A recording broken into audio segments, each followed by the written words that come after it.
It's episode 22, or so I'm told. It's 25. Wait a second.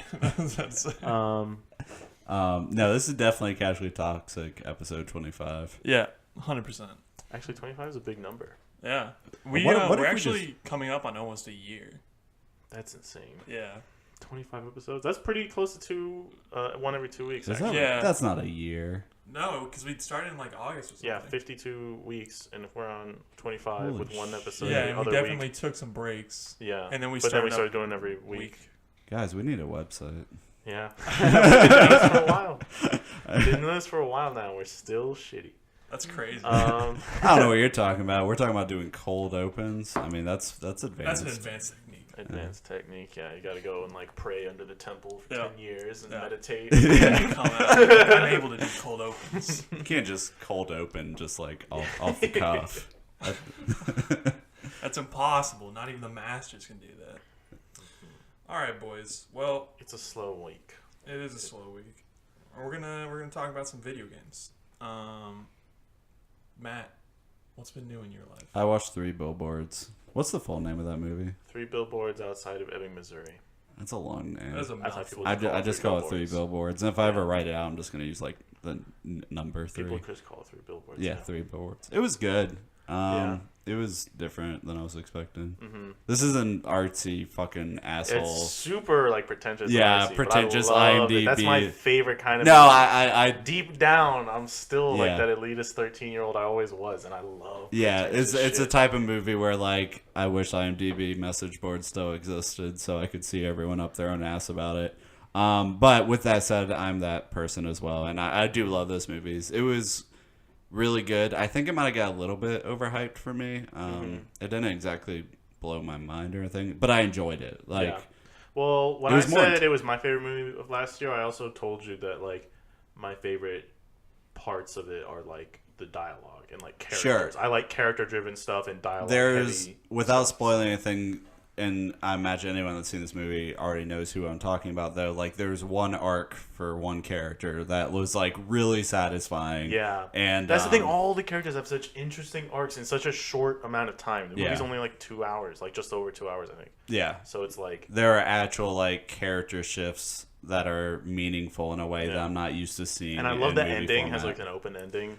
I like the ending. I do like open endings. I'm a little bit What do you think tired. happened? Do you think they went to go kill him Do you think what? Oh, at the end of the movie? who knows? In the last minute, they could have. I mean, that's kind of like part of the point of the Yeah. movie, right? That's It's the, like, but that's the thing is you're supposed to like after you see you ask people. Yeah, you know, it's- like, it- do you think they did it? Do you think they went, or do you think they turned around? see, that's part of the reason why I'm like less entertained with open endings. I've seen a lot of them, and while I still do enjoy them, I prefer something in the middle usually. And this one was so open in that I personally didn't fully embrace the ending. Yeah. I'm more accepting of endings that are like kind of in between. Like one major thing throughout the entire film is resolved, but like, and then maybe something's like left open. That's what I like is how unresolved it is, because it's like the point of it is that like everything is unresolved. It's like trying to give you that feeling and that I it's know just, like, and I know it's that's like futile, it's hopeless. I like that feeling. it had to be the way it was. Yeah, I mean, she's seen like No Country for Old Men. Yeah. And like the end, like the whole point of that movie, the end of the movie is just like he's not gonna stop him. Like he's not good enough to stop Anton Chigurh, so like he's just gonna keep on doing the thing. And like it's like Intense spoiler warning. yeah, but it's like Yeah. it's sad and it's like real. I know the point of open endings and I respect them. I just want something in between. And that's just a personal preference after seeing a whole metric shit ton of open endings. When they're done well, they're great. And it was done well. I'm just personally a little burnt out on it. I want a little bit more resolution. And that would be my MDB Yeah, message Reviews. board said it was good though. criticism. You would leave it. I enjoyed it a lot. It was good. I would recommend it to anyone. Yeah. Good. What if I don't like artsy fartsy shit? It's not that artsy part. It's funny enough. There's like enough jokes I think that everybody Yeah, would enjoy. it depends how much you It's appreciate got a lot like of dark humor. Yeah. Okay. Real If dark you like humor. like In Bruges or like In Bruges is good. Yeah. I would. This 3 Billboards was more intense than I was expecting, though. A lot of tags for it or whatever put it under comedy. I was like, It is pretty funny. There's a lot of jokes. There's jokes all the way throughout the movie. There's parts that definitely made me laugh, but also like almost in a lot of those same scenes there was, because it wasn't like quarantine off. In those same scenes there was something that was like, oh man, that's a bummer. That's a big bummer. Yeah, But it did make me laugh multiple times. Yeah, I can't believe I'm forgetting her name right now. But the woman won the Best Actress that year last year. Oh really? Yeah, she I've won never. for I don't know if I've ever seen her before. No, I've seen her in a couple of things, but she mostly does indie movies. Oh okay. Which that movie was. It was good. I guess that came out in 2017, and I don't remember enough movies in 2017 to tell you where it ranked. Dunkirk So came far, out. the most satisfying movie. Never saw it. Dunkirk's pretty good. I Pretty good. liked it. Didn't love Did it. you guys see it in the theaters? I saw it in the theater. I saw it How in bad? theaters. Like I've heard it was like crazy with like the explosions or whatever. It's really good in the theaters because you get to listen to it on the theater like sound system. Yeah. It's a very if you could, visual. if you could watch it, it's best to listen to it loud. Like it should be loud because Yeah. the movie is like purposefully quiet when it's not loud because it's supposed to be like a war. It like the sound of the movie is such an important part of that film because it's Yeah. like it builds the tension in the same ways like as if you were in that kind of a war. That it's like they're just sitting there looking to see if there are Nazis coming. And like you're just looking at rubble all the time and you don't know if that's just gonna happen. So it's just like literally like dead quiet until it's loud as hell. Like, You don't see like an enemy soldier basically the entire yeah, movie. the whole movie you never see the Nazis. Yeah. It's very strange, and it's a very much like an experience movie and not like a heavily plot driven thing, which is why like the visual and like audio. Yeah, and portions plus of it are it's so like important. Christopher Nolan, and a lot of there's some stuff I don't like about him, but the one thing I love about him is the fucking practical effects, dude. Yeah. There's like no CGI in that shit. Yeah, I'm all done the with- dog fighting and everything in that shit is like so sick. I'm done with CGI fest. I don't even like see the big blockbusters that I didn't never cared about deeply, but enough to watch them.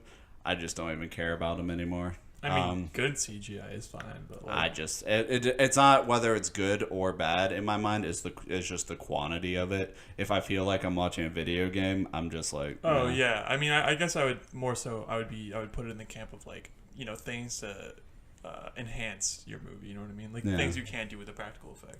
While we're on the topic of TV and film, you guys probably don't care, but I care. And if anyone listening cares, they announced 12 new episodes of the Clone Wars at Comic-Con. Oh, and yeah. I'm very I excited saw about something that. about the Very Clone Wars excited. happening. Yeah. Did you watch? I think I watched almost all of it except for like the last little bit. Yeah. Clone Wars is like, starts off with the target audience being kids, obviously. But then as it went on, that group started to age more. And as the show goes on, it becomes probably one of the most like adult animations like in the Cartoon Network like sphere that I've seen. Dark shit happens in that show, and I'm like, oh yeah, this is nice. Because I always heard good things about it, and I love Star Wars, and I love the original, or not the original trilogy, the prequel trilogy. Like, even before it was like a meme to like it. Yeah. Yeah. I think it's better than the prequels. But I tried to watch, like I started to watch a little bit of the Clone Wars animated series, but then I was watching it and I was like, this is just for kids. Like You have to it's make overhyped, so I stopped watching. You have to make it. Not that through like the I first didn't season. like it, but it was just like, this is a cartoon. It Like, gets way better. There's one episode I think in the first season that stands out and kind of sets the tone for what comes later. But it progressively gets better, and you have to make it through the first season for you to really like kind of get what people are talking about with that show and why there are like adults that are excited about it. But Maybe we sound like those people that are really into My Little Pony. Yeah, well, You ever yeah. think that? Because like, it's kind of like the same vein, cartoon, and we're just like, you just gotta watch it. Yeah, and there's a lot of shows like that. Like my girlfriend and her friend have been watching Steven Universe. I'm just like, I can't fucking do it, Yep. but I'm sure there's I something. watched Steven Universe. I'm in the same Yeah. boat. It's like, I'm sure it's great, but Yeah, honestly, I want to believe. People see something in it, and I've tried watching an episode once, and I'm just like, I can't. I like Steven Universe. What's good about it? It has a lot of anime references. There it is. That's like literally All right. my favorite part. Is that the people who make it are like big into anime, so there's like a lot of references to it. But That it's does- a good show that has like a good positive message. Okay. I'm not sold on. I'm sure it's good. I don't know, like what cartoons do you like?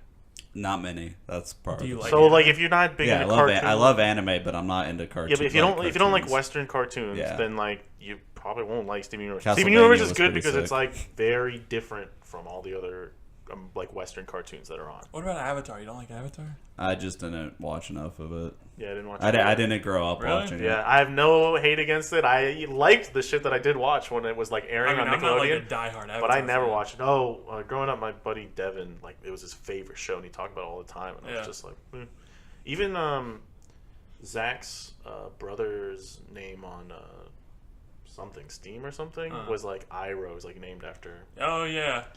A lot of people really like Avatar, and my girlfriend does too, and she's tried to sell me on it. Not maybe to sit down and actively watch immediately, but I'll get around to it one day. I never finished Dragon Ball Kai either, for that matter. I made it like 40 episodes in, and then dropped that as well. It's just hard. I think it's just hard going back Dragon to Ball things. is just boring to me. Yeah? I don't know. I assumed you were into Dragon Ball. No.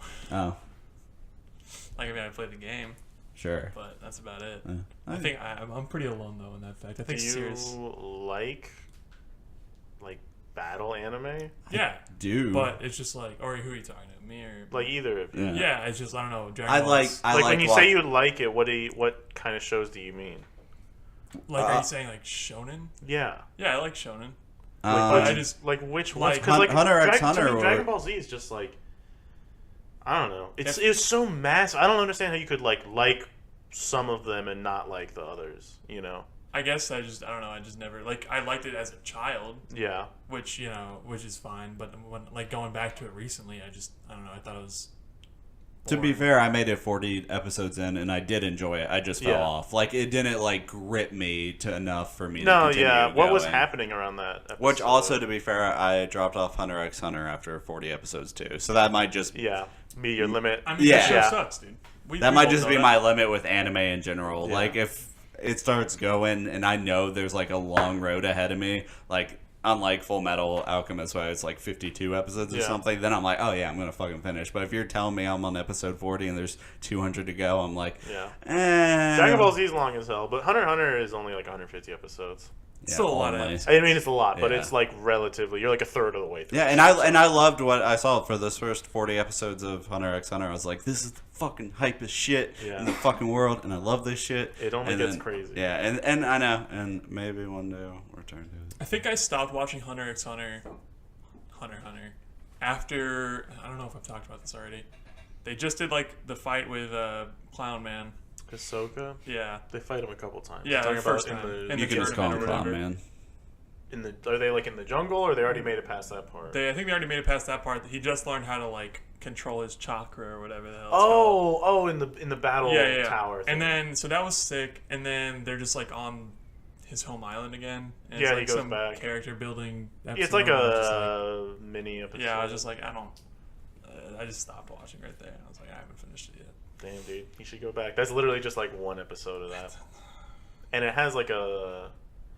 That happens one more time, but it's just like one episode where they're just like, "This is what's gonna happen next," basically. Where they're like, yeah, because they go back from the battle. He already went and got Killua, right?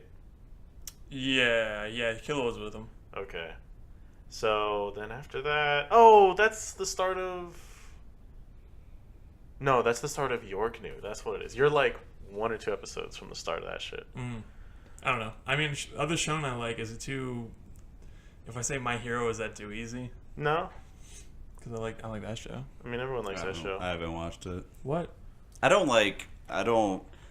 If someone says there's a good anime, like you guys recommended me the name of that anime that was really good that I watched not that long ago. Made in Abyss? Yes, you Hell guys yeah. recommended me Made in Abyss. You guys said it was really good. I believed you. It was fucking amazing. But unless like someone is telling me there's some like profound like anime experience out there, I'm not like looking it for it on my own. I'm not like browsing anime subreddits or anything. If there's a good one, I'll watch it. So but you like, you don't really watch TV shows all that much? I or- watch a shit ton of TV shows, just not a shit ton of anime.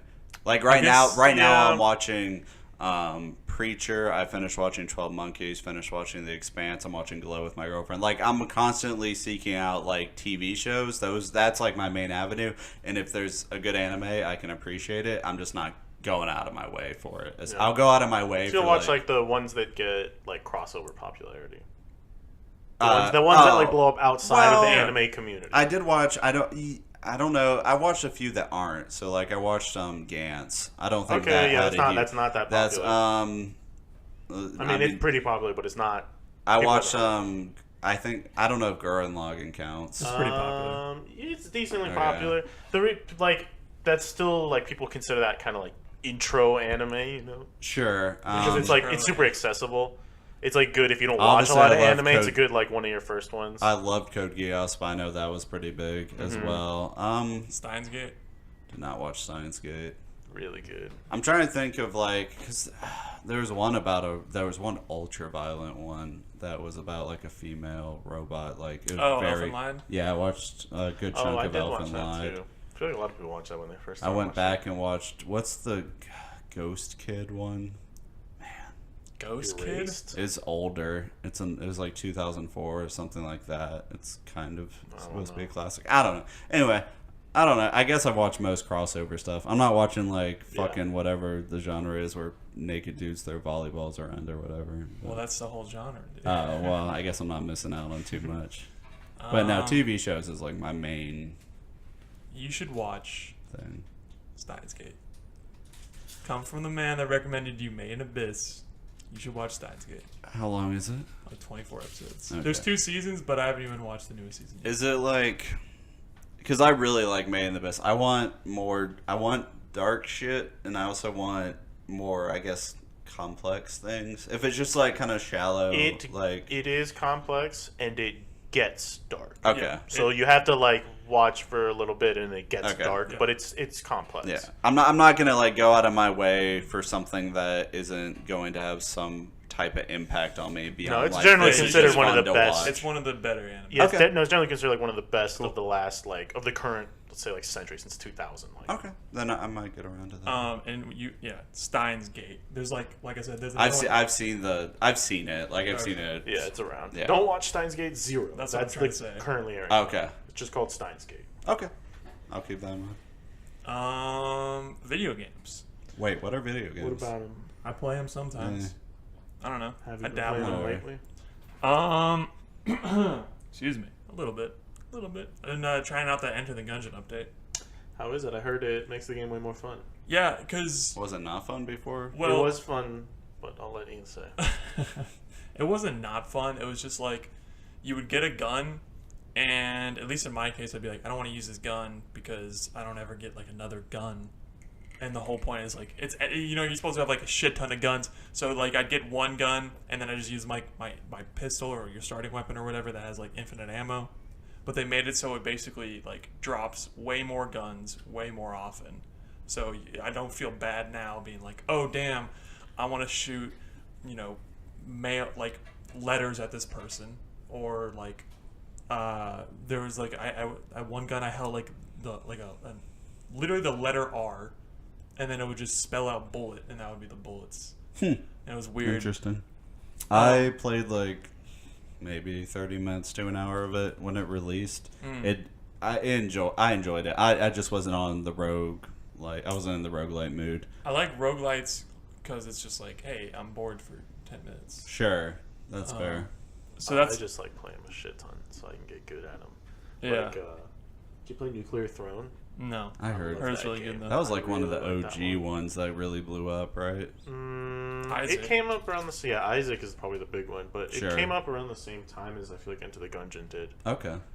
It just didn't get as much noise. I think. Yeah. I feel like it didn't. I don't know if it did or not. Roguelites are really fun. I really like Enter the Gungeon. I really fucking suck at it. A lot of another good one actually is Crypt of the Necrodancer. I got that game I've and then I played it didn't a little enjoy it bit. that much. Oh really? Okay, we can talk about that in a second. But yeah, it's really hard, and I've never made it to the end, which I usually kind of do. Which Gungeon? Or? And Gungeon, yeah. I never made it to the end of Nuclear Throne. It's way too fucking hard. Yeah. And actually, at the end of Nuclear Throne, like, spoilers if you give a shit, you go back to level 1 as, like, a new game plus, but, like, you just start over immediately right Yeah. That's crazy.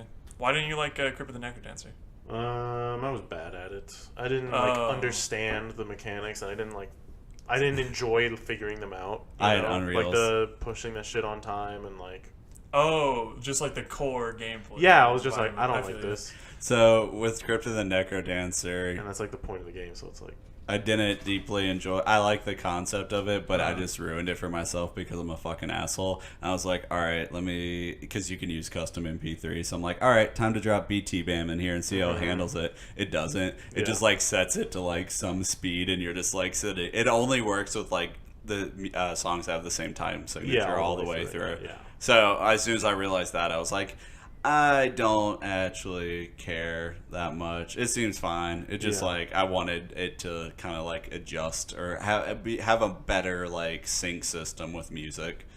That's fair. I don't know. I mean, I never messed with adding MP3s into it. I just kind of liked... If there's a rhythm game, and you can add your own MP3s, the first thing I'm doing is shoving some like overly complex metal song and ruining the game for myself. Yeah, I just assumed that that's unfeasible, so I don't bother. So it's like, of course it's not going to work. Yeah, like the whole game's based around like movement. Well, I just think like that would take like such an incredible level of like programming to create a thing that can just like analyze any song that you put in and just create like a rhythm to it. I think there are rhythm games that do. Definitely was always going to be impossible in Crypt of the Necrodancer, but I think there's some VR games that have been popping up lately, like Beat Shield and the laser. You have the lasers. It's Saber. like Star Wars, Beat Shield. Saber, whatever. I think those like I've seen those adjust to some pretty fucking crazy songs. Are those it adjusting, or is that people making the like beat? No, it like procedurally generates like the levels, but that's also different in that you're not necessarily doing an action for every beat. It's just like I don't know. It just I've seen those adjust. It shouldn't be that hard. Like unless I'm not gonna throw like. What if they have Beat Saber at Dragon Con this year? That'd be sick. That would be sick. I want to try that. I want to try that like robot shit again. Don't you have PSVR? Are you going to Dragon Con this year? No, I never go Dragon Con. I don't know. I think my brother sold it. Oh really? Yeah. Oh, that didn't take long. It just sits around. I told him not to buy it No. because that's what would happen. Yeah, that's what I imagine. Our buddy Josh has a VR, and I imagine it sits around for 90% of it. Yeah, I don't understand. I haven't owned one, so it's hard for me to say. But if I got a PC-based one, I don't know why I would always find a use for it. Like that's what you say, but I mean, like, I don't know. what if like it just becomes like a hassle? Like now you got to set it all up. Yeah. And like if it's already set up and it's in the way, unless you have some like not if you're ungodly setup. I mean, when I was originally looking at VR, my plan was always to like maybe kind of do the room scale stuff, but really I was more interested in the at desk usage. And like one of the things people do with it is, and maybe people aren't digging deep enough for shit like this, but people will, rip like 4K movies and then put on their headset and like have it on like a giant fucking screen in front of them. And that's like a fun way to like watch movies. I mean, who the fuck isn't using VR for porn if you have it? Like, there's just so many things that are like non-gameplay related I'm like, why? How are you not finding a? It's just that it's like a lot of setup. It's so much money too. And it's like. If you already have the PC for it, I think Oculus is down like $400 or $500. I mean, that's still a lot. Yeah, it's a lot, but I don't know. I don't understand why it's collecting dust all the time for some. Like, why people are never compelled to like pull it out for any purpose, unless it really is just. Maybe they do, but it's like I don't know if I buy something for $700, right, and I use it every now and again to watch a movie. It's kind of like. The other thing too is like I don't like greatly enjoy wearing the helmet, for that long. Yeah, sure, and that's fair. If I got one, I would like to chart my interest in it over time and see, but there has to be cool uses for it that people just aren't digging deep enough to find. Even more VR porn, or just like fucking hop in VR chat and just fucking scream at people. I don't know. Make your own content.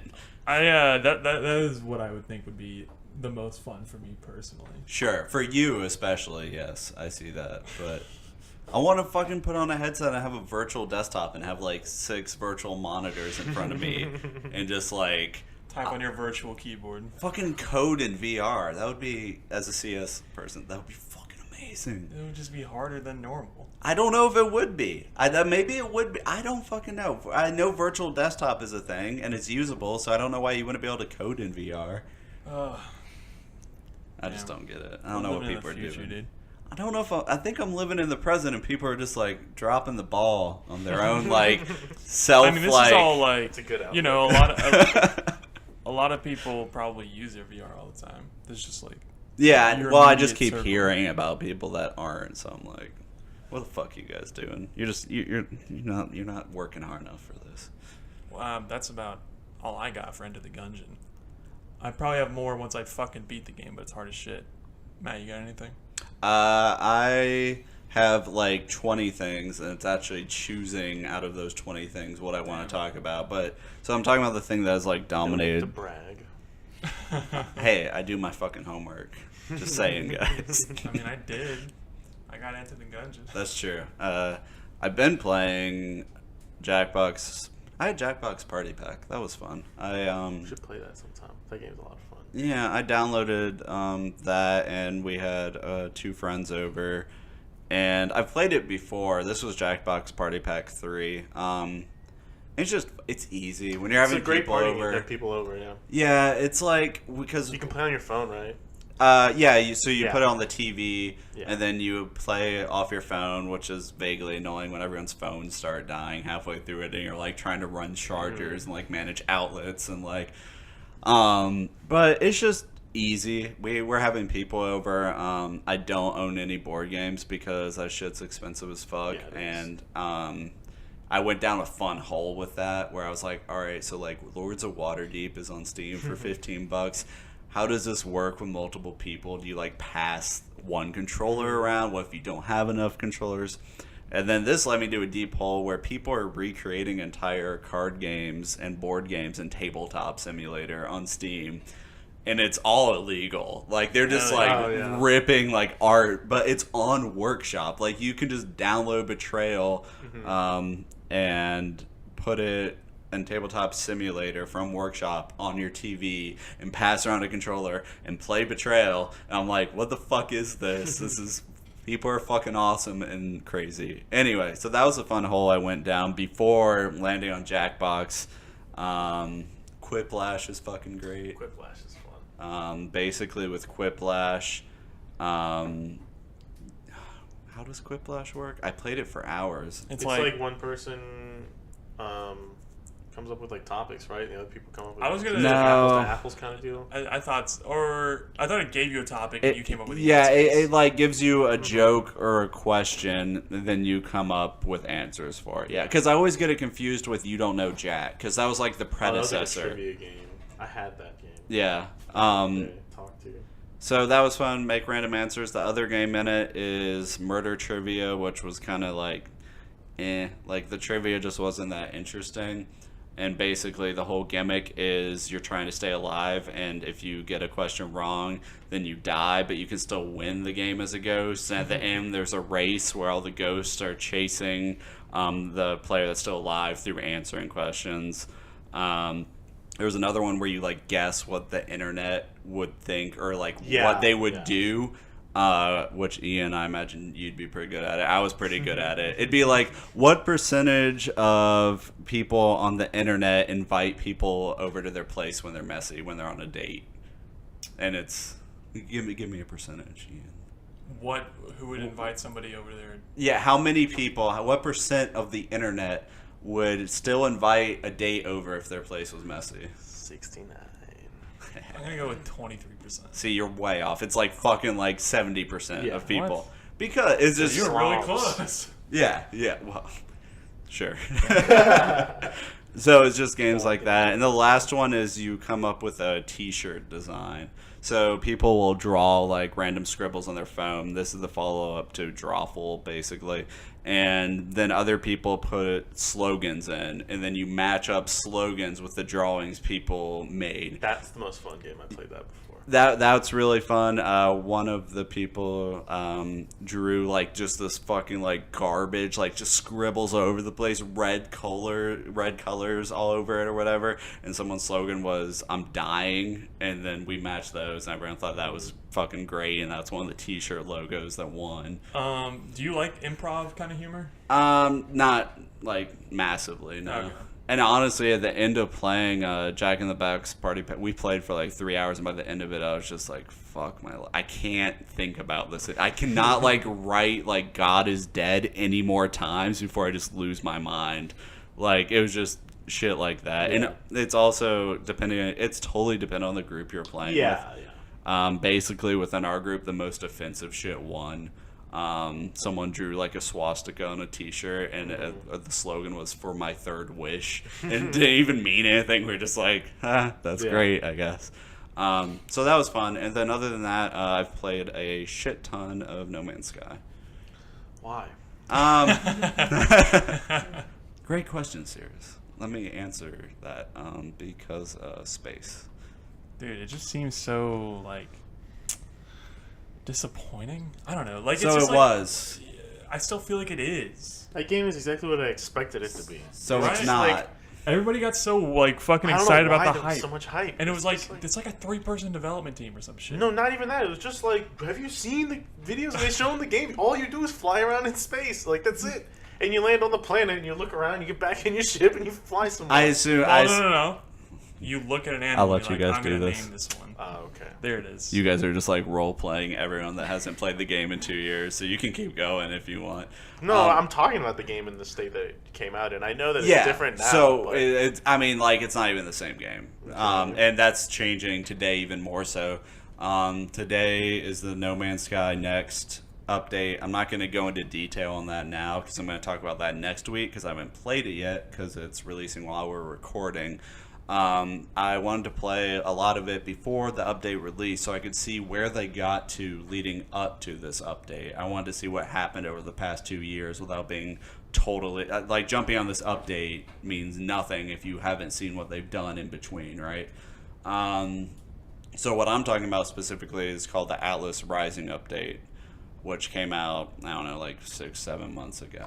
Anyway, the game came out, everyone fucking hated it, myself included. I played like 10 hours of it and like never played it after that. Okay. And then, so for this update, I've played about 15 to 20 hours. So I've played close to double what I played before. And there's just more shit to do, basically. There's more reasons to keep exploring. The original quest from the game is still in there. It's been tweaked a little bit. It's easier to get done. And then there's the Artemis quest line, which is more like their main story, which does a good job of keeping you moving forward. Since release, they added Subnautica base building, for lack of a better way, where you have all these parts that snapshot onto each other. You build those at predetermined locations, but that's changing today, where you can build walls and floors freely and build. There's a 20,000 piece limit starting today, whereas before it was right now like a 1,000 piece limit. Oh wow. So naturally, like, the hype train has gone in full effect, and people are like, "Oh, we're gonna recreate Coruscant from Star Wars," and like, the big thing they're also adding today is like it's gonna have full multiplayer. In the update I was playing, they have multiplayer in the sense that players are floating blue orbs, and you can be up in an instance with up to 16 players, so you can land on a station, see some orbs floating around. The other side to what's happened since release that I think is one of the coolest parts is the community has come together in an interesting way where they've created something called the Galactic Hub. It's a place you can travel where people have bases and they can share those bases with other players. And they have farms which generate resources. So you can go visit these bases and benefit from other players' work.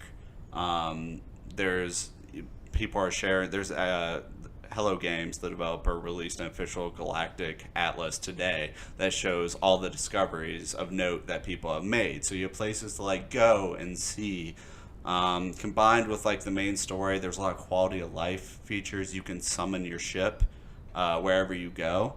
You can use portals to get across the entire universe, and your ship will come with you. There's just a lot. It's not the same game it was day one. It is just jam-packed full of quality of life stuff and new features. One of the end-game goals, you can buy a fucking capital ship and land on it. As of today, you can own a fleet of capital ships and send them out on missions. There's PvP in the game as of today. There's just a lot of fucking shit. How would the PvP work? That is something that's coming today, and the full details of that has not been disclosed. The only thing that's guaranteed is you can join a party of 4 friends, and then you guys can fight each other. No one's clear on how like running into players work yet, but in theory, if you see another player, you can just freely attack them. They don't lose anything. There's nothing to gain or lose. It's just so it's not like gonna be a complete. And also, the game world is fucking huge, as everyone fucking said and knows. You're not gonna just run into people unless you want to travel to like one of these hub areas that players have designated, and then you'll run into people. Okay.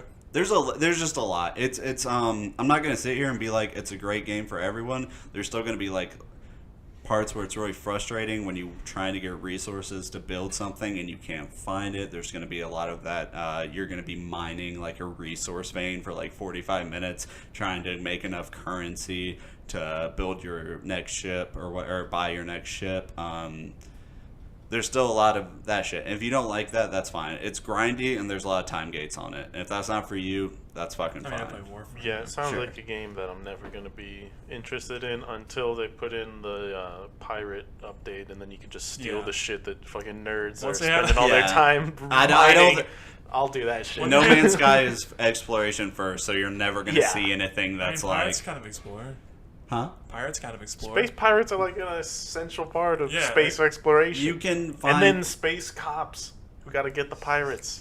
You can find... I feel like we should put this man in charge of Hello Games. It's just so basic. It's obvious. Doesn't Space everybody want to pirates. be Samus or Ridley, one of the two? Right? Not the audience of No Man's Sky. I don't know. This game seems interesting. I think I'm with Sirius though, where it's like, It's closer to the vision now of what they were promising originally. right, with If you look at what they were promising originally, even including the hype at launch, it's getting to the point where it was originally supposed to be, and you can hate on them for their lack of marketing skills in the beginning. It really was awful. and communication. But all these updates are free, and they've been working on this for the last 2 years, not making any money except for people that are purchasing the game. They stuck with their game. There's no microtransactions. Like, I don't think any of that hate from launch is deserved now unless you play the game and then you have your criticism of it. But the hate from launch, they've done everything they could possibly ever do to rectify that. I mean, that's fine. I just feel like They deserve as much hate as like anybody who works at Ubisoft that like put out Yeah. these shitty games that are good now. Like it's like But those people don't necessarily. mean, I don't think nobody they deserve deserves hate. Hate, like Well, in the sure, term, hate's like, a strong word. Just being overly critical. Like, I would never criticize the developers of Rainbow Six Siege. Yeah, I would never look back whenever they launched it and been like, this game is condemned for the state that it was launched in after they've done so much to make it better. It wasn't even It's the devs just- of Siege; it was the Ubisoft servers. What was the big Sure. problem with it's just I think my deal with No Man's Sky especially is that like they, I mean, I don't know. Part of it is right is on the consumer for like I guess not being as well researched, right? Because I Part of didn't it. get duped. I knew what the game was going to be and I didn't buy it, right? Yeah.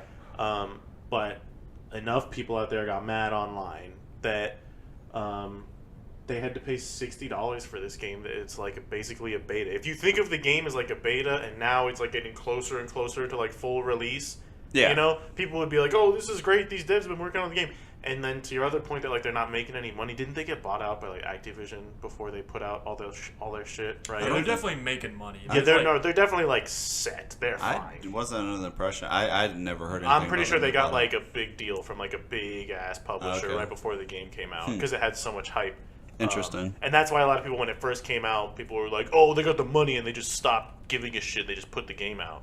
So I think Sony themselves funded Somebody. Yeah, it was Some it big was company. yeah. If you're referring to before launch, yeah. No, launch again was a disaster, and now I'd be singing a different tune if I logged into No Man's Sky and they wanted me to pay for anything that's been added. I would still agree with Yeah, I think it's a sad state of the games industry as a whole that like we have to praise these guys for putting in free updates to fix their shitty. No, game, that- and no, that- because I'm saying there's yeah. like Capcom put out this fucking abortion of a game, Street Fighter V, and now they Abortion. fucking charge you every time they put out a shitty new Yeah, character. yeah. On top of it all. So, I mean, but it does have to be relative, right, when you're having this conversation. Like, I mean, in an ideal world, like, all updates are free or $60, Yeah. but it's not. So the fact that Hello Games did it in a way, I don't think it should be dismissed because No, of, I'm not an like saying. ideal- I'm just saying it's like sad because it's like the other thing too is that like me personally, right? I don't like the idea of any paid DLC, but like if you're gonna have to pay for DLC, it should be shit like the Witcher update that's like a whole other game Yeah. or like Yeah, but other shit that adds like a significant amount of content to the game. You shouldn't be shit like special gun or like Yeah. a costume or fucking The Witcher update's like, know. I don't know, CD Projekt, whatever how you say it, is just like on another level of like that shit though. Like yeah, they but just, a lot of companies have done it. Like, sure, not to like as much, but like essentially as much. The companies put out like DLC that like not all the time, right. but shit that comes out that like extends the life of the game. Yeah, I mean it can extend the life of the game, but I'm saying like you put those two DLCs together and it's The Witcher 3 like again. Yeah. Which Well, is it's like insane. I don't know, like the Destiny 1 DLC, Taken King DLC that just like revived the game. Yeah. I would equate what's happening with No Man's Sky more closely with, and I don't know if you guys followed it all, but what happened with Final Fantasy 14 and Final Fantasy 14 Yeah, A Realm Reborn. Reborn, This is yeah. really like, this is not just like them extending the length of the game or just like adding content for content's sake. This has been them reworking the game from the ground up. And I mean that's fine, but it's like I don't know. I still, for me personally, like I said, I don't really have like a lot of ground to stand on because I didn't buy the game at launch. sure. But it's still kind of like a sour taste in my mouth that it's like, yeah, I mean, And I had a sour taste in my mouth about No Man's Sky because that was my last impressions of it up until I started playing it again, and then once I realized how much work they put into it over the 15-20 hours I played, and just kept running into like little things that I remember being terrible that were now like I feel like good. you really look at games from a design perspective, Sure. from the perspective of people who made the game.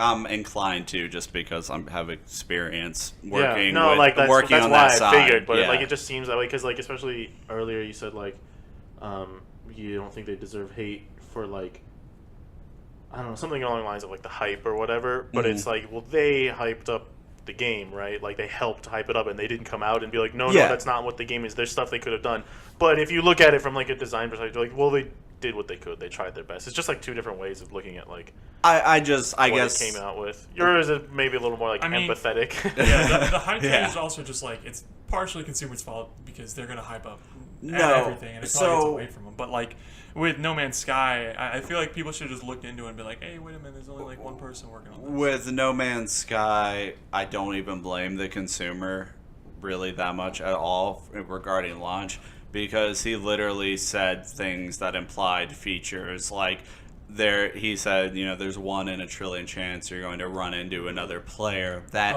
heavily Yeah, I implies forgot about that. that heavily Shit. implies Yeah, I multiplayer. did. I was just as pissed as anyone when I'm not defending the launch day. I dropped that shit as quick as I could, and I wrote. It's one of the few negative reviews I wrote on Steam. Do you leave a lot of reviews on Steam? No, and No Man's Sky was one of the ones that I did because I felt just as bad about that launch as everyone else. I feel good about like what's happening now with the game and what has happened with the game since then, and that was like a very important thing to me going into it was for me to experience it before what happens today, so I get the full story. Technically, there's only one expansion after today. There's only one expansion that I haven't played, seen, because they had one thing. I think it was called the Foundation update, and then they had Atlas Rising, and today is next. So after today, I will have played Atlas Rising and next.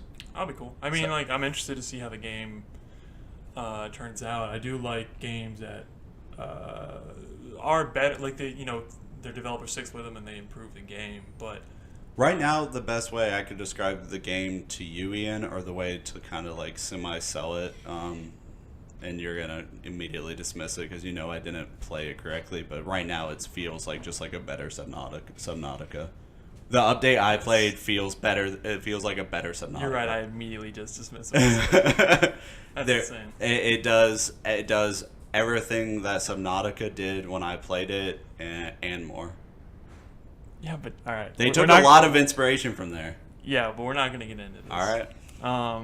Anything else new in your world, Matt? I have a DX Racer chair coming today because I'm a cool fucking gamer and a fucking game and fucking chairs. You don't have to be a cool gamer. You just want to like not. No, actually. I mean, I got one too a while ago. Oh yeah, I want to hear. Well, I don't want to hear because I have a feeling it's gonna be negative and it's gonna make me sad today. So I think you're gonna be fine with it. Okay. Like, the chair is good. Well, you're right? giant, so Yeah. So for our listeners, like we call Ian a tree. He is fucking. Well, what is your height? 6'6". Holy shit! And like 3/4. Wow, you got. I guess if people ask enough, you really want to nail down. I just that. say 6'7". Oh, you round up. Yeah. That's fair. But yeah, so I had to buy like the big boy chair. The king, right? I don't know if it's the king because they do go by weight and then they also go by height. Mm-hmm. But it's like mine was like 350. Yeah, that's probably the king. My problem with it was you have to make sure you have like one of those plastic sheets that goes down your carpeting for it. Does that make sense? Plastic sheets that go that down. protects. It's like a carpet protector, and you put your chair on top of it. It makes it roll really easy. Why do you need that? Because when I did it, my wheel got stuck in the carpeting, and it fucking broke. Really? Yeah. Like just Oh literally. yeah, you definitely invest in one of those. Yeah. The mats that you put on the carpet. Yeah. So that's the other thing. I don't have one, but I should. Those armrests, you can move them out forward. Don't do that either because my armrest broke. Really? Yeah, like you have to keep them all, or at least personally. And I'm not like fucking. How long ago was this? Just like No, this is. I've been dealing with that with like the broken shit forever. Oh, this is okay. like that wheel broke within like the first week or two. The Okay. armrest broke within the first 2 weeks. Wow. And I'm not like fucking abusing. Did my you chairs. try to? Yeah, I Yeah. contacted them, and I was like, hey, I mean, this shit's just fucking busted, right? And I got another armrest, and then that armrest broke before I was just like, fuck it. And then because I was having, you can move the armrest forward, which was more comfortable. So mine isn't here yet, but my girlfriend did order hers and receive it already, and I've used hers, and she's been using hers. We haven't tried to move the armrest. They were kind of already in the perfect position. Yeah, I mean, like I said, it's just because like I'm a bigger dude, so it's like I kind of wanted like more space. I don't know exactly the term, but I just wanted the armrest forward anyway. Sure. I guess because like you just naturally put pressure on like the tip of the armrest. Yeah. And like it has less like back here in terms of like holding it. So it would just eventually it would just break. Sure. So I have two broken armrests and a How would broken it break? wheel. Is it like plastic? Yeah. Oh. Well, it's like screwed in, but like the around the screw is plastic. If that makes How sense. do you Like a move the washer? What do you armrest mean? forward on it? I just move mine forward. Okay, I don't think mine can Does do that because we put on the armrest ourselves or whatever, and does not look like there's a sliding mechanism or anything. I'm kind of wondering if maybe that's something that was happening. It's just speculation, but they stopped doing because of that. That's why I was asking how long ago you purchased. Well, it. I mean, what kind of pissed me off is like they sell replacement parts on their website. Yeah. Like an armrest or some shit is like $100, and it's like, whoa, that's too much. yeah. So I think it's a good chair. It definitely forces good posture. There's only like a few times where I'm like, damn, my ass hurts. But Yeah. Overall, I'm happy with it. But I mean, you already bought the DX Racer, so that's fine. I would have gone with like a different gaming brand because I do feel like DX Racer is a little bit branded. Okay, I mean, and that's a common complaint that I've heard against it. It's just I didn't know what to trust and what not to, and I don't know if there is a way to figure it out without just trying chairs yourself. I mean, like I said, my shit is easily avoidable. Like if you just keep the armrest like in a, I guess like default position, you're fine. Yeah, which I don't think I have. I cannot imagine without unscrewing it and screwing it into a different position. I don't even think there's holes present for that. That moving it forward and backwards is an option for That's me. weird because it definitely like I don't know, but and then so that, and then unless your carpeting's like real short and it's not a problem, I would get like a. My carpeting is pretty short. I mean, she's had it for 5 or 6 days now. It's been on the carpet and it's been fun. So. Yeah, I don't know. I would just get a carpet protector anyways. Yeah. They're like however much. This is. I mean, we just have pretty short apartment carpet. It's not like. It's a great chair. I really like it. Well, the big thing for me was just the posture element because I went to the hospital like 2 or 3 months ago because I was having chest pain and my shoulder hurt, and we're like, "Oh, that's heart attack symptoms." And I was like, "Oh, fuck you, internet." And then I started getting chills, and I guess that was just because of anxiety about it. So it all just like compounded, and I was like, "Oh shit, I'm gonna die tonight." Almost give yourself a heart attack. Yeah, I'm just gonna give myself a heart attack. And I walked into the hospital, I was like fucking shaking and having chills. And then she gave me a blanket and it started to go away. And I was like, what the fuck is happening? Yeah, I hate And then this I shit. talked to the fucking doctor and he was like, oh yeah, it's probably posture related. How long do you sit at a desk every day? It was like fucking over 10 hours probably. And he was like, yeah, that's it. So after that, like, I definitely wanted to get a chair that like enforced better Also, posture. no matter how good your chair is, you should try to get up at least once every hour for Yeah, like 5 minutes, I've heard and that. then sit down. Well, again. I mean, I've been jogging recently, so that's my thing. But it's just like these long, without a break, sitting Yeah. down. So it's important to like stand up and walk around the house for like a couple minutes. Yeah. I have the DX Racer and I still get like chest pain sometimes. That is probably a heart attack though, for me personally. But like, no, but I mean Just like a heart murmur. Yeah, there is like it's not. I don't know if it's gonna like fix what you're like. It'll make it better, but I don't know if it's gonna fix. I mean, I've been sitting in my girlfriend's chair, and it feels like I don't know. It's gonna be so like specific to the individual. Like the way you sit in a chair might be different than the way I sit in a chair versus the way my girlfriend sits in a chair. Right, but I feel like with the DX Racer, it's hard to have your own unique way of sitting in that chair. I guess I just like I have it leaned forward pretty much to where it's a straight line. I have the back pillow and the head part set up, and I just like I sit straight in it, and I don't know, it feels good. I mean, it feels good. I like it. Yeah. I'm just letting you know that like you'd probably have to go to like a chiropractor or some shit. No, I hope not. Well, Your thanks DX for Racer crushing isn't on gonna. my- Thanks for crushing on my fucking dreams. I didn't don't mean know to why we crush your talked about dreams, this. dude. This is supposed to be being like, oh yeah, I like DX Racing. And you're just like, no, you're gonna fucking die. You're gonna have chest I think pains. it's You need to go to chiropractor. Fuck you, Ian. What, you just live. What's the with next topic? it's a great chair. You just gotta live with them chest pains. Realize you could die at any moment. Wow. All right. So DX Racer is depressing. Hey, serious. I played a game this time. Yeah, I did it. I see you've been playing Okami. I played Okami.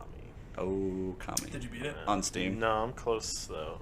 The HD re-release? Playing it in 4K. It looks mighty fine. Wait, you played it on 4K. 4K, yeah.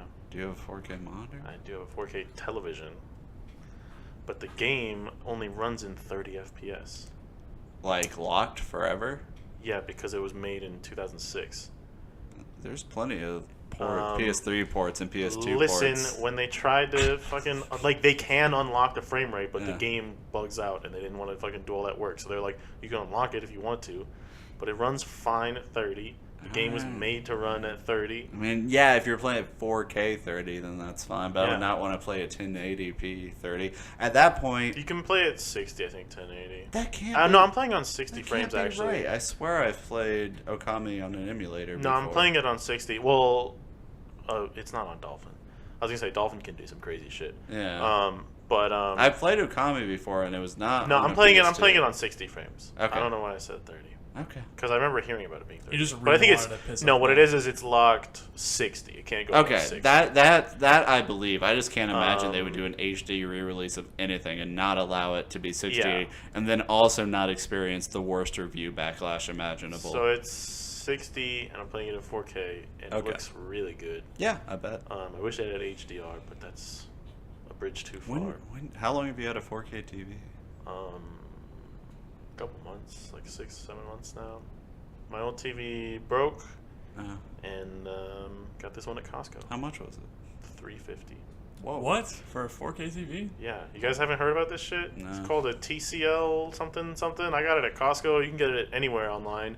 And Linus Tech Tips recommends it. I got it before he made the video. Oh, but he okay. recommends it as like, this is the 4K TV to buy because it's $350. I mean, I personally... And it's like a 40 something inch. I have no interest in it because I'm not going to be able to run anything at 4K that isn't like a 2D game or a game from 2006. So, I mean...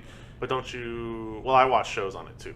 So I download stuff and watch it in 4K sometimes. I'm not that obsessed with like also, video quality. Has HDR, which is a bigger deal than 4K to me. Really? Yeah. I've heard about HDR. So HDR is high dynamic range, which is basically just the colors, and it basically shows like black as blacker and white as even whiter. So just like the spectrum of colors that you see on the TV is much more vivid and vibrant. Interesting. So yeah, it's just way better to watch it on, and like you can do HDR at like 1080, and the 4K TV makes even like 1080 look better. Interesting. So and the reason I was on the fence about buying it because it was like $100 more for it to be 4K, but basically at this point, if you're in the market for a new TV, it's like, well, I can't run 4K games, and they don't show 4K shit on TV, and I don't watch a lot of 4K shit now. It's like, it'll probably in like 4 or 5 years, it's going to be 4K, and you're still going to have this TV. That's fair, but it'll also be cheaper then, probably. Yeah. Too, so. Yeah. Yeah, no, I'm going to... TV's lower priority. Also, right now I'm about to have 4 fucking TVs, so I'm just like, I don't even fucking... Because my girlfriend's mother is moving to Mexico. They can't bring TVs with them, so we just get a bunch of fucking TVs. You have 4 TVs now? I'm gonna have 4 TVs in a 1-bedroom. Just sell 2 of them. It's like an easy $500. Well, I was gonna wall mount one above my desk. You still have 1 left. And then I got a wall mount. He's gonna wall mount that one below his desk. Yeah, no, I'm gonna He's wall gonna mount like one screen. I already have one wall mounted in my living room. I'm gonna have another wall mounted above my desk. And then another in the bedroom, and then maybe one in the kitchen or How in the much closet. do you pay for electricity? TVs don't use that much electricity. Also, the one in the kitchen, you know, you're gonna have like when you're cooking, and you want to have a recipe up. Put that on the TV in the kitchen. What if you just use your phone? Yeah, I believe that the kitchen TV is like the death of having a conversation with people. In the kitchen. We would never. We don't like have like cable or anything, right? So like, if you want to put anything real on, it's gonna take fucking effort. But putting a recipe on it or something, no. We're just like, I'm gonna have an 800 square foot 1-bedroom with just like wall mounted TVs fucking everywhere, just for the hell. Honey, the TV is on. Which one? All of them. All of them on the same stream. Okami. So I've been playing Okami. There it is. Yeah. And it's fantastic. It's really good. I didn't know what really it was when I was getting into It's it. Zelda. People say that, but That's what I experienced when I played it. I was like, oh, this is a good Zelda game. it is very similar to the Zelda games. Yeah. You play a wolf, a cel-shaded wolf. Yeah, that's why everyone was like, "Oh, you play as a wolf? Well, it must be Zelda." It's Twilight. That's not why I thought it. I That's just meant in terms of why like general gameplay. Everyone loop. said it because they came out at the same time. I just mean the gameplay loop is similar. I think that Okami, if it was a Zelda game, would be one of the best Zelda games because the towns are a lot more vibrant. It's got what makes Majora's Mask my favorite game, because I'm just considering this another Zelda game now. It's got what makes Majora's Mask my favorite game, which is the amount of side quests that have like story arcs that like you care about. It's not just like, oh, I lost my thing, can you bring it back? And then you bring it back and it's like, thanks, here's like 200 rupees, like, you know. Yeah, it's just like more fun, and then the world is really interesting. It's a beautiful to look at game. It is like a lot of, I don't even know if I want to say like influenced or just say like it is based on like ancient Japanese like folklore, like their creation story and all that stuff. So like if you're into Naruto, you basically know what happens. Not really, but it's like but it is, you play as like Amaterasu, who's like the sun god. Yeah, I remember that. Which is a really cool like thing. It's not like a crazy original idea, right? There's other games where you play as like crazy powerful being. But it's cool that you like play as like the sun god and you meet other gods and they're all just like, oh, Amaterasu, like the great, sun god, we bow to you, and they give you their powers and stuff, and it's like, oh, that's really cool actually. And yeah, the gameplay's really fun. The puzzles are interesting. You draw things, right? Yeah, so your main power is the celestial brush. Yeah. Because the whole game is based on like, I forget what they called it, the something art style. It's like from the name of that period in Japan. Mm-hmm. And your main power, you like unlock more powers, but basically you stop time and like it pulls out like this big piece of parchment paper and you like paint on the screen and you like kill enemies by like drawing swords and stuff, or like drawing fire and I remember that. So you control like the elements, and you also it's a slash. mechanic that would make you believe that it came out on the original Wii. Yeah, it seems like this seems like a Nintendo game, because you like should in be my playing mind, it like with a remote or like on a touch screen. Yeah, like it seems like you should be doing that. But yeah, the game's really fun. Like that gameplay mechanic is fun. It doesn't have random encounters. Oh, okay. So like you run around the world and you can see they're like cursed papers. It's like a thing in Japanese stuff. It's like a piece of paper with like a mark on it. It's like a demon curse, and if you touch that, they chase you if you get too close. But if you touch that, then you go into a battle, and you can run away whenever you want. Yeah, that's cool. So like you're not stuck in it, but the combat is fun. Like it has like all the enemies like have like secret weaknesses that like the game doesn't really tell you. You just kind of have to like intuit that it's like, if this is a fire guy, he must be weak to water or weak to wind, that you can like blow out the fire. And there's like a shit ton of collectibles, which I like. I don't know, I've been thinking about this when I've been playing the game, is why I enjoy this like collectathon, and I don't. It's like the point of the game is not to be a collectathon, right? Like it's an RPG with like a good story. Yeah.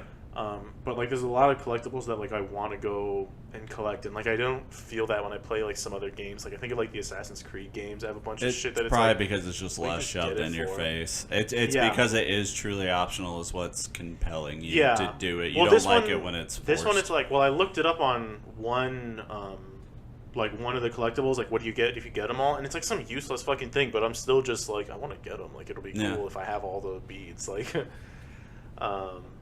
so I don't know. But for whatever reason, it's fun, like going around collecting the demon fangs and the stray beads and all the treasures, and getting all the upgrades before you go to the final boss. I'm very close to the end of the game. You're supposed to collect, like the 13 techniques, and you can fight the final boss, and I have 12 right now. So. Oh, okay. So you're right there. Yeah. Well, I wasn't gonna talk about this week, but now that you've brought that up, I guess I'm going to mention the Final Fantasy XII remake, because it's from I think the exact same year. 2006? It's like 2005 or 2006. It was a PS2 Final Fantasy that no one played. Which was 12? 12 is the last Final Fantasy to come out on PlayStation 2, and I think it came out on like in between PS2 and PS3, and it had really weird combat that no one liked at the time. Ian's got the release date. It's 2006. It's 2006? Okay. So it's not the game I'm thinking of. I'm thinking of, what's the one that came out after? Was it 13? Final Fantasy 12 is based in 13 is the one with lightning and all that. I'm going to butcher the pronunciation of it, but it's based in Ivalice, the same world that Final Fantasy Tactics is based in. I played Tactics, which was fun. Yeah, so Final Fantasy 12 came out. It was not well received then, and then I think late last year, they did a re-release of it called Final Fantasy 12: The Zodiac Age, which is just an HD remaster with all the quality of life things they've been putting in other Final Fantasy re-releases. Like you can play the game on 2x speed or 4x speed, which I have a major complaint there that I'm going to get to later. Oh boy. Other than that, it has a lot of fucking load times. They tried to do an open world with it, and a lot of people at the time when they were reviewing it were saying it has MMO design because they tried to be more open with it, but really what you have is just these giant circular areas with loading screen doors, like the dots that like indicate that you're going to phase in. It's used in the MMO. Anyway, there's a lot of loading screens, so I would not say it's an open world. The combat... PS2? Or PS3? This came out for PS2. Damn. Yeah. The story is fucking awesome. One in the pro list. It opens up to just like this Game of Thrones esque opening where it's like there's an empire, there's another empire, there's an empire in the middle, and one of them controls it. There's like it's a lot of real heavy plot. That's the best part of it. Overall, it's fun. The combat, I know why people didn't like it, and now it's fucking awesome because it's fucking programming. You're such a nerd. It's you don't like. There's no battle screens. All the enemies are real time. Wherever you're running, you see enemies. It's still a similar thing where you like hit A to bring up a menu and then you say attack, and everything happens in real time, like I said. But how you actually do combat is you watch it basically. Before combat, though, there's what's called the gambit system, which is just a series of like if-then statements, essentially, and you collect these if-then statements throughout the entire game. So you're like, if ally, you have a character there's also the job system in it. So you have like each character can have like up to like there's like 16 jobs they can choose from. That's cool. So you make someone your white mage, and then you collect a gambit that's if ally is less than 50% health, cast cure. So you can't cast cure otherwise? You could cast cure But it manually, auto- but you don't want to do it, right? Like, it's just the combat, because it's real time, right? Okay. And you have 4 characters, and like having all your characters attacking and then switch, you'd be pausing the game every 2 seconds if you do it that way, which you don't want to do in this game. So you set up like this basic programming logic. Okay. So you're gonna have your healer. If ally is less than 70%, cast this. If poison, cast this. Where you have it, essentially, I want to say stack. Anyway, I'm not gonna say stack. In this queue, whatever.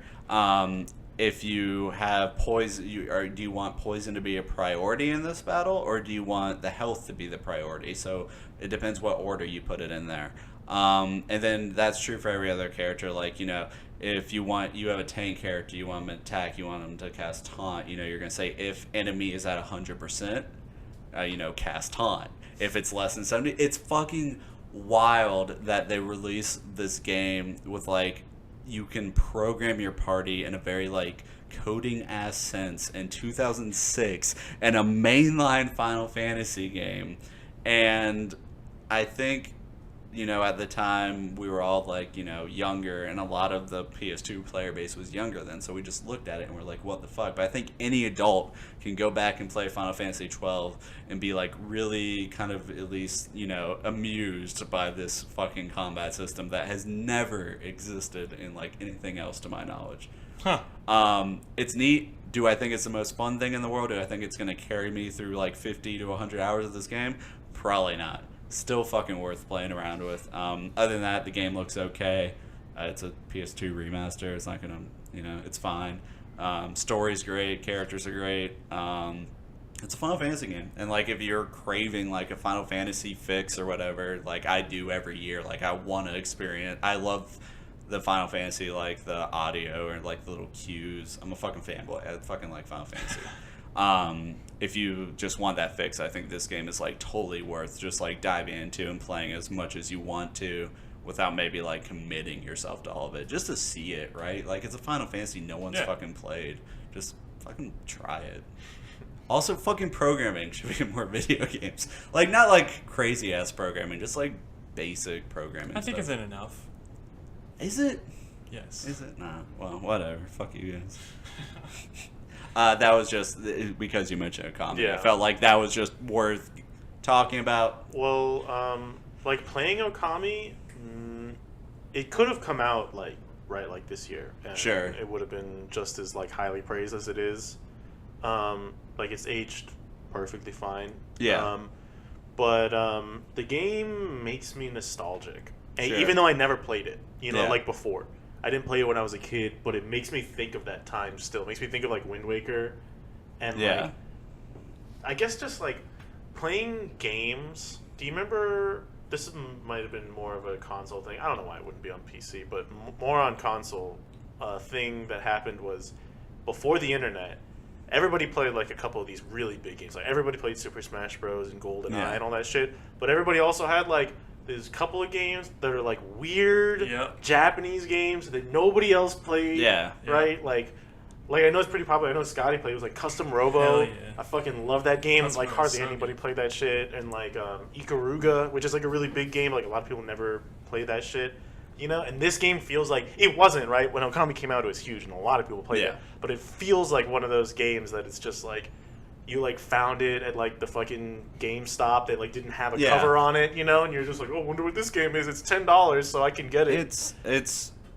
I mean, it's a very real, like, tangible thing, though. Like, games of that time and our perceptions of it. It's when things were more rapidly progressing then, every, you know, console generation brought something, like, new. There was a huge graphics leap. Like a big fucking deal. There were so many things I that... always remember, I don't know if it's Nintendo Power or it's Game Informer, but there's some fucking magazine from, like, 1998 when the N64 came out, and it's, like, real life or video game. Yeah. Can you tell the difference? And it's, like, the fucking blocky, pointed-headed, like, Lara Croft or something. You know, and I imagine...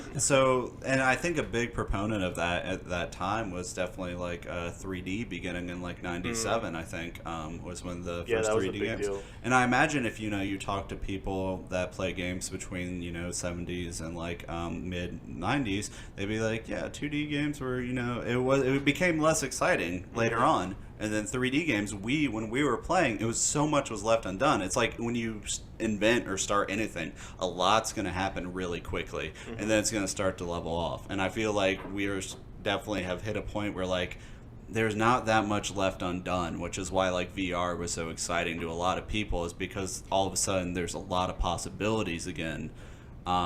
So I think that's a very real thing when looking back at games from that era and, like, being nostalgic for that time, because things in a way were better because more was happening quicker and bigger leaps in terms of, like, technology, not like, games. Yeah, I remember being excited for the new console because it's like this shit can do shit that you couldn't do before. But the next console that's going to come out is going to be like, all right, it's got like more polygons, it runs at like higher frames. Now we're playing in 4K instead of 1080p. Yeah. It's not like, oh, now we have, like, you know, my favorite year in gaming, and it's probably always going to be my favorite year, was 2004 when Far Cry, Half-Life 2, and Doom 3 all were released in the same year, and it was all when DirectX 9 became a thing and shading became a real thing, and I went out and bought a Radeon 9700 Pro, and, like, that was like, that was like a huge leap year where we moved from, like, flat polygons to, like, shadows and lighting and all that, and all those impressive, like, tech games came out, and that was, like, still, like, now even, like, the best year. I still remember being blown away playing Halo 2 and watching the cutscenes and being amazed at how their lips synced to the way that they were talking. Because before, like, it was literally just like a flat face and, like, their mouth didn't move and, like, noise came out. It was just like, what the fuck is this? Or it was like text boxes and the mouth didn't move and they said stuff like... I'm sure you can find, like, other kind of, like, tech demo examples from that time, but, like, Far Cry was, like, the first one. That was like, fuck, this is so fucking awesome. And I want to feel that way about, like, leaps forward again. So. Yeah, because I remember when, like, Crysis was, like, a legendary thing, you know? Crysis came out and it was, like, the computer killer. And you know, I don't know how much of people that didn't even talk about the game. They were just like, oh, can it run? Like, it's a shit game. No one plays it. Now we've, like, hit a plateau, which doesn't entirely line up with, like, I'm sorry I keep going back to CS, but, like, there's something called God, do you remember what it's called? It's where, like, processing power doubles, like, Quantum every year. Computer. There's some name. Yeah, I know that theory, but it's like if they talk about it's like a train that, like, that starts slowly and gets twice as fast as it, like... Yeah, it's like processing power is supposed to be, like, quadrupling or doubling, like, every year, a few years. So, like, I don't entirely understand, like, why we aren't getting huge leaps. Here's the anymore. next thing. You ready? We're all gonna get jacked into Sword Art Online, dude. Well, we're gonna have a real rig.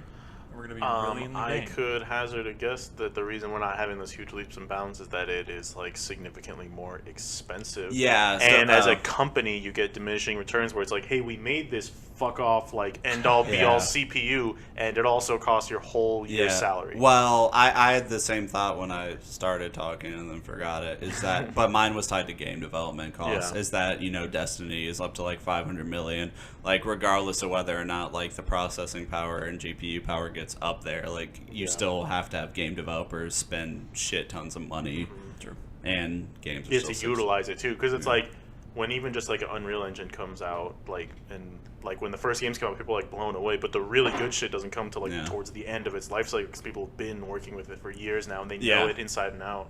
I started doing some work with Unreal Engine lately in preparation for getting a job in January, and Unreal Engine compared with Unity, because I've done a lot of work in Unity with AI stuff specifically. Unreal Engine's a lot more like new developer friendly. They have something called blueprints in it, which is like coding where you make boxes and draw lines.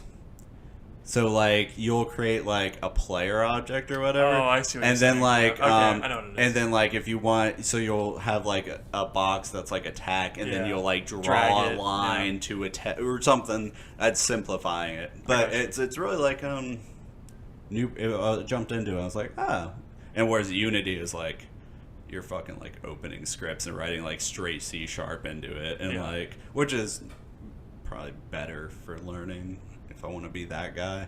But Unreal is really fucking cool. It's a cool engine. It's a little side note there. Cool. Anybody else got anything else to say? Okami's very good. I got it for $12. Final Fantasy 12's okay. No Man's Sky is pretty great. Into the Gungeon's sick. Into Gungeon sick. Games. It's never been a more okay time to play games. True. Have the GPU prices come down from that fucking... Yeah. Yes.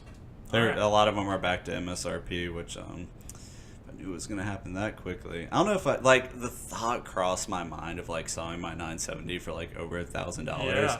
But I was like, then I can't play games That's for 2 where months. I was at. Yeah, but I was like, but now I could have had like a 1080 Ti if I did that. All right. Well, I think that's going to do it for us here. Email us your questions at casuallytoxicquestions@gmail.com, which isn't a mouthful.